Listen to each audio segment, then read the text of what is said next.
Italy میں اس وقت لگ رہا ہے کہ زندگی معمول کی طرف واپس لوٹ رہی ہے، لیکن ابھی بھی کچھ ایسی باتیں ہیں جو طے ہونا باقی ہیں۔ آنے والے دنوں میں یہ جو واپسی کا سفر ہے، اس کے حوالے سے میں آپ سے بات کرتی رہوں گی، آپ کو بتاؤں گی کہ کن موضوعات پہ یہاں بحث ہو رہی ہے اور کیا بحث ہو رہی ہے۔ ہو سکتا ہے کہ یہ پاکستان کے لیے بھی غور طلب ہو۔ آج کا موضوع ہے اسکول، کب اور کیسے کھولے جائیں۔ 20 فروری سے بند ہوئے ہوئے اسکولز جو ہیں وہ اب 14 ستمبر کو کھل رہے ہیں۔ حکومت نے 1 بلین یوروز مزید شعبہ تعلیم پہ خرچ کرنے کا وعدہ کیا ہے۔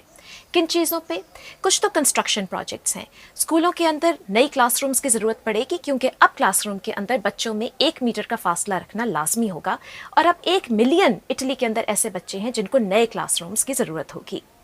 شہروں کے اندر جو آڈیٹوریمز ہیں، سنیماز ہیں، تھیٹرز ہیں، میوزیمز، لائبریری، جہاں جگہ ہوگی وہاں پہ کلاسز ہو سکیں گی۔ کلاسز روزانہ کافی دفعہ ڈس انفیکٹ ہوں گی۔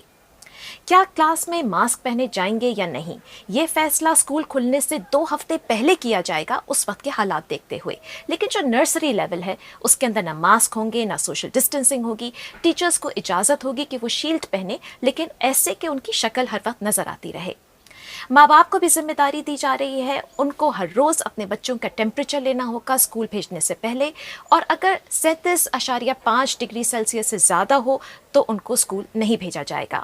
سب سے اہم بات یہاں یہ ہے کہ حکومت 80,000 نئے ٹیچرز ہائر کرنے کی بات کر رہی ہے۔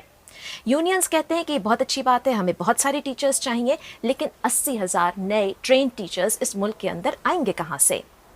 جو ایجوکیشن کے ایکسپرٹس ہیں وہ اعتراض کرتے ہیں اس پلان سے۔ وہ کہتے ہیں کہ اس پلان میں سارا فوکس حفاظت اور صحت کے اوپر ہے، تعلیم پر توجہ نہیں ہے، اور ان کے لیے اہم پوائنٹ ہے کہ جو بچوں نے یہ تعلیم کا وقت کھویا ہے یہ کیسے ریکور کیا جائے، اور آنے والے وقت کے لیے جو ٹیچنگ میتھڈز بدلنے ہوں گے وہ کیسے بدلے جائیں۔